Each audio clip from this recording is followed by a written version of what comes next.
Bonjour, dans cet épisode, je vais vous expliquer pourquoi la reconversion professionnelle n'est plus un tabou.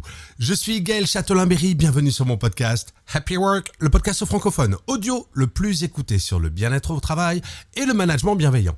Comme une fois par semaine, il existe une version écrite de cet épisode que vous trouverez sur mon blog www.gchatelain.com. Sur ce blog, il y a tous mes contenus, des tests de personnalité et plein de choses assez intéressantes, je trouve. Alors, pendant longtemps, la reconversion professionnelle était considérée comme une anomalie. Changer de voie, un aveu d'échec, quitter un poste stable, une prise de risque inconsidérée, repartir de zéro, oula, une lubie de rêveur. Et pourtant, aujourd'hui, les lignes ont bougé profondément. J'ai posé une question toute simple sur mon profil LinkedIn à laquelle 2695 personnes ont répondu. Avez-vous déjà envisagé une reconversion professionnelle ? Les résultats sont sans appel. Oui, je l'ai déjà fait, 40%. Oui, en ce moment, 24%. J'y pense tout le temps, 18%. Non, jamais, 18%. Autrement dit, 82% des répondants ont déjà changé de voie, y songent activement ou y pensent en continu. Cela ne laisse que 18% de personnes n'ayant jamais été concernées, même en pensée. Pas une reconversion. Une minorité. Ces chiffres sont à la fois étonnants et finalement pas si surprenants. Le rapport au travail évolue. L'idée selon laquelle on choisirait une voie à 20 ans pour ne plus jamais en dévier jusqu'à la retraite, semble aujourd'hui totalement obsolète.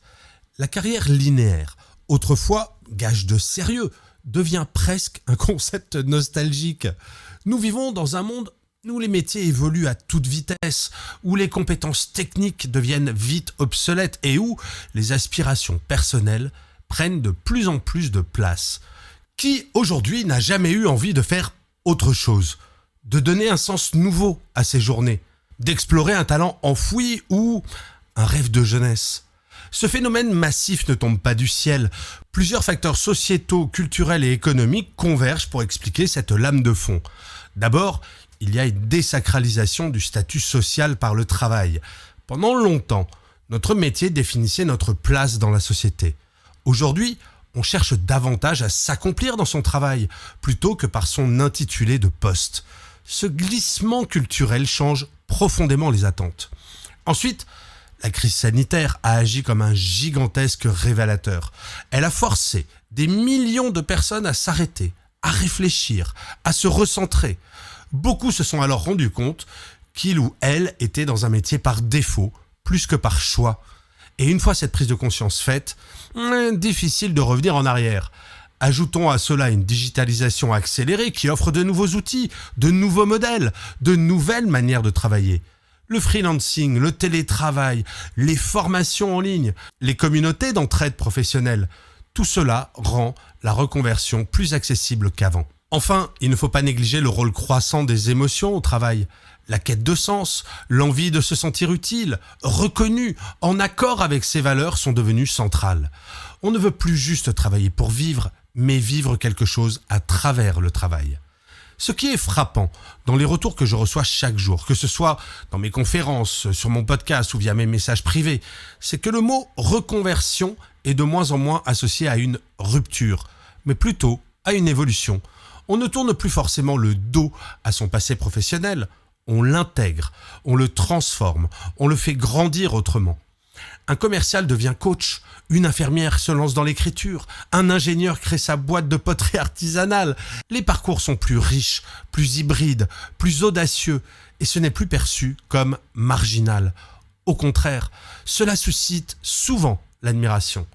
Le chiffre le plus révélateur du sondage, selon moi, ce sont ces 40% de personnes qui ont déjà franchi le cap. Ce n'est pas un projet ou une envie, c'est une réalité. Et cela signifie que la reconversion n'est plus ce fantasme inaccessible, elle est une pratique concrète, vivante, banalisée. Changer de voie, ce n'est pas trahir son passé, c'est parfois la meilleure façon de l'honorer.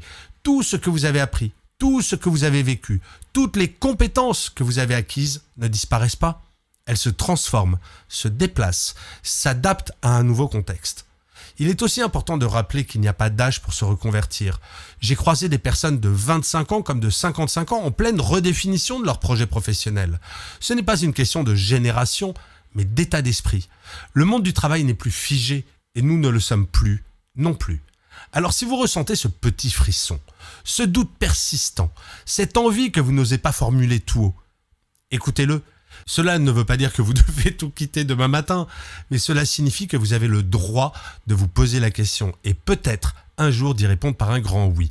Et d'ailleurs, l'épisode de demain de Happy Work, qui est l'édition spéciale Happy Work, j'ai rendez-vous avec ma psy, parlera de ce sujet totalement grâce à la psychologue Anne-Laure Tabé avec qui je m'entretiens toutes les semaines.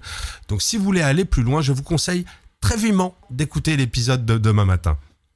Et vous alors, est-ce que vous y avez déjà réfléchi à vous reconvertir ? Si c'est le cas, n'hésitez pas à le mettre en commentaire, je lis tous les commentaires, j'adore y répondre. Et par ailleurs, cela me donne très souvent des idées pour de nouveaux épisodes de Happy Work, donc pas d'hésitation, à vos claviers.